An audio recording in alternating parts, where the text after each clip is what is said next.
நிறைய பெரிய பெரிய ஆட்கள் வந்து அந்த காலேஜ் ப்ரொடியூஸ் பண்ணியிருக்கு. ஸோ அந்த ஆஸ்பெக்டில் நான் பார்க்குறப்போ வந்து Vijay is not one of them.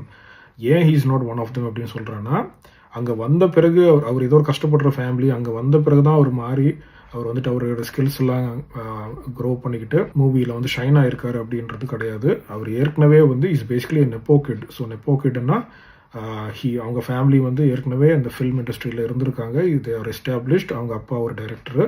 அப்போ he was always surrounded by equipment with people, technicians. அந்த மாதிரி இருக்கிறப்போ வந்து அவர் வந்து சினிமாவில் வந்து ஷைன் ஆகிறதுன்றது ஒரு பெரிய ஒரு அதிசயமோ ஒரு பாராட்டக்கூடிய விஷயமோ கிடையாது. அஃப்கோர்ஸ் அவருடைய ஸ்கில் செட்டை நம்ம பாராட்டி தான் ஆகணும். அவர் வந்து from scratch he started to learn things. டான்ஸாக இருக்கட்டும், பாடுறதா இருக்கட்டும், ஆக்டிங்காக இருக்கட்டும்.